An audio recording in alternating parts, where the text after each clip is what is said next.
President Biden, you are the leader of the nation, of your great nation.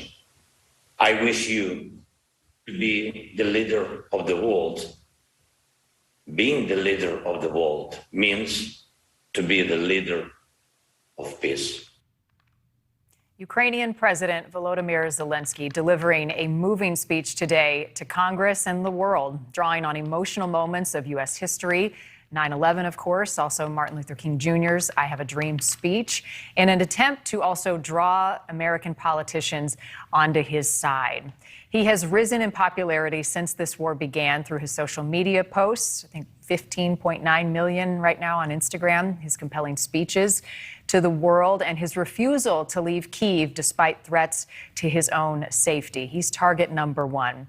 Andrei Dobrygensky with the Ukrainian Congress Committee of America joining us now. Andrei, great to always talk to you. There were so many moments in President Zelensky's speech today that I think spoke to each of us, stuck out. I want to play one more for you that really struck me about his level of compassion with what he's seen. Let's listen.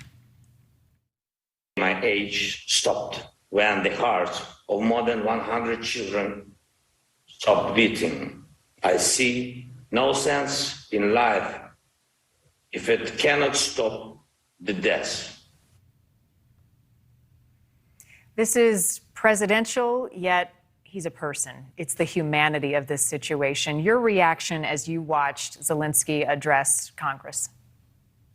Very much the right message at the right time. And as we are all learning more and more in the United States, I think the audience, that he has a gift for what needs to be said. I think anybody in his position would very easily lash out angrily. He's talking about dying children, whether it's that entire theater that was bombed today. He also has to deal with the fact that Ukraine is currently having mothers give birth. There are hundreds of children that are constantly being born. In fact, the UN Population Fund estimates that 80,000 mothers will give birth in the next 3 months. This is something that would horrify people and very understandably make them lash out. But what you saw from the leader is him choosing his words, referencing the history of the United States, whether it's Martin Luther King, whether it's President Roosevelt, trying to connect with people on a basic level of trying to figure out how best to encourage their inner decency to come out. I don't know how else he says it. I need help. I need help now from the world. I want to listen now to President Biden in response about America's support of Ukraine. Now, I want to be honest with you.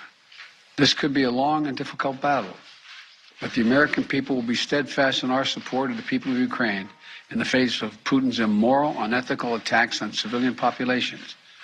We are united in our abhorrence of Putin's depraved onslaught, and we're going to continue to have their backs as they fight for their freedom, their democracy, their very survival. The U.S. support is complicated, as you know. Do you believe that President Zelenskyy saw this reaction from Biden and the influx of additional military aid, financial aid to end this war as suffice, as enough?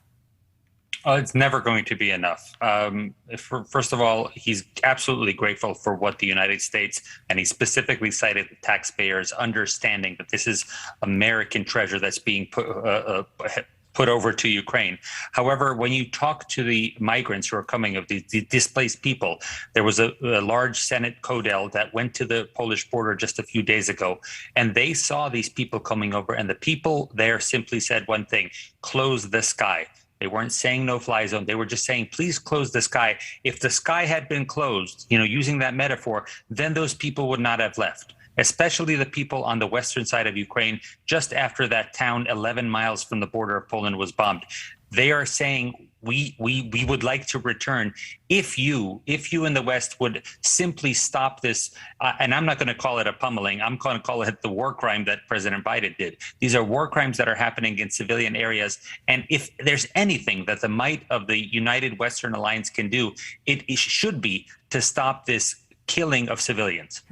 Let me ask you, Andriy, before I let you go, what are the likely concessions that you believe Zelenskyy would be willing to make that also the Ukrainian people would accept? A lot of people have mentioned things like off-ramps. At this point, Vladimir Putin's Russia has been brought up at the International Court. The International Court has saw that they are committing war crimes, and this is something that needs to be adjudicated on a military tribunal level. This is not something that we can just have a ceasefire and then go back and just allow this man who bombed children's hospitals, bomb maternity wards. This is a recalcitrant war criminal. He's done it in his country. He's done it in Georgia. He's done it in Ukraine. He will do it again. There is no peacetime discussion with President Putin as much as we want this bombing to stop ASAP.